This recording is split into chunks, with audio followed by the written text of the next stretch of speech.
नमस्कार मंडळी, आज आहे महाराष्ट्रीयन बेंदूर आणि आपलं संपूर्ण आयुष्य की नाही निसर्ग आणि पशुपक्ष्यांवर अवलंबून आहे. म्हणून त्यांच्याबद्दल आज कृतज्ञता मानण्याचा दिवस. बळीराजा जेव्हा पेरतो तेव्हा आपण उगवलेलं धान्य खातो. म्हणूनच त्यांच्याबद्दल आज कृतज्ञता मानण्याचा आजचा दिवस. तर ज्यांच्याकडे बैलजोडी आहे त्यांना छान आंघोळ वगैरे घातली जाते. तर माझ्याकडे अशा छोट्या छोट्या देवघरात मूर्त्या मी मांडलेल्या होत्या. थोडंसं पाणी लावलं होतं त्यांच्या पायाला, हळदी कुंकू लावलेलं आहे, पळसाची मुळी ठेवतात आणि फुलं वाहून नमस्कार करतात. कटाची मस्त अशी आमटी तयार झालेली होती. आज गोडधोडाचा स्वयंपाक असतो म्हणून पुरणपोळी केली होती.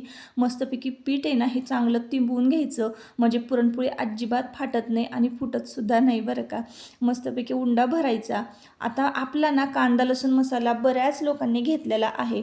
भाजीला इतका छान तवंग येतो ना. जर तुम्हाला माझ्याकडनं ऑर्डर करायचं असेल ना तर मी स्क्रीनवर नंबर देते, डिस्क्रिप्शनमध्ये सुद्धा नंबर देते.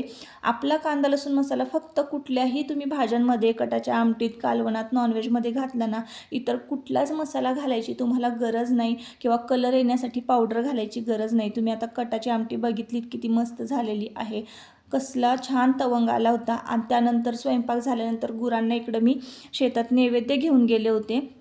शेतातल्या देवांना इथं नैवेद्य दाखवलेला आहे. आता जी जमीन आपल्याला वर्षानुवर्ष धान्य पिकवून देते त्या जमिनीला सुद्धा आज नैवेद्य दाखवायचा असतो, म्हणजे शेतात नैवेद्य पुरायचा असतो. मग आतले जे जीवजंतू आहेत ते सुद्धा आज तृप्त होतात नैवेद्य खाऊन. त्यानंतर घरी आलो आणि संपूर्ण फॅमिलीबरोबर बसून आम्ही रंगपतंग हा मराठी चित्रपट बघितला. हा चित्रपट खूप छान आहे. आपल्या बळीराजाबद्दल एक शेतकरी किती भावूक आहे ह्या चित्रपटातून दिसून येतं. खूप इमोशनल असा चित्रपट आहे. एकदा नक्की बघा.